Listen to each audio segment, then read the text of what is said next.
പ്രിയ പ്രേക്ഷകർക്ക് സീരിയൽ ന്യൂസിലേക്ക് സ്വാഗതം. കൂടുതൽ സീരിയൽ ന്യൂസുകൾ അതിവേഗം ലഭിക്കുന്നതിന് ഈ ചാനൽ സബ്സ്ക്രൈബ് ചെയ്യുക. ബെൽ ഐക്കൺ മറക്കാതെ ക്ലിക്ക് ചെയ്യുക.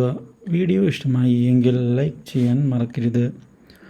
ഒടുവിൽ അപ്രതീക്ഷിതമായ വഴിത്തിരിവ് നമ്മുടെ പ്രിയ പരമ്പരയിൽ വന്ന് സംഭവിച്ചിരിക്കുകയാണ്. കാര്യങ്ങൾ കൈവിട്ടുപോയി എന്നുള്ള കാര്യം തിരിച്ചറിഞ്ഞതിനെ തുടർന്ന് ഇനി എന്താണ് ചെയ്യേണ്ടത് എന്ന് ആലോചിച്ചിരിക്കുകയാണ് നമ്മുടെ കാവ്യ.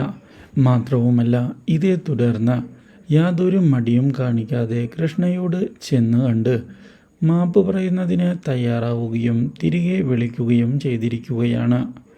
ഒടുവിൽ കൃഷ്ണ കാര്യങ്ങളെല്ലാം ക്ഷമിച്ചുകൊണ്ട് മുന്നിലേക്ക് കടന്നു വരാൻ തയ്യാറാവുകയും ഇതേ തുടർന്ന് മണിക്കുട്ടിയെ കൂടെ കൂട്ടുകയും ചെയ്യുന്നു.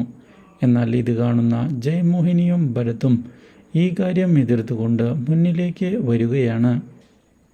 കൃഷ്ണയെ വിശ്വസിക്കാൻ പറ്റുകയില്ല എന്നും ഇനിയും ചതിക്കും എന്നുള്ള കാര്യവും ഓർമ്മിപ്പിക്കുന്ന അവർ ഇതേ തുടർന്ന് കൃഷ്ണയെ ഒഴിവാക്കണം എന്ന് ആവശ്യപ്പെടുന്നുവെങ്കിലും തൻ്റെ ഭർത്താവിനെ പിരിയാൻ താൻ ഉദ്ദേശിക്കുന്നില്ല എന്ന് അറിയിച്ചിരിക്കുകയാണ് നമ്മുടെ കാവ്യ.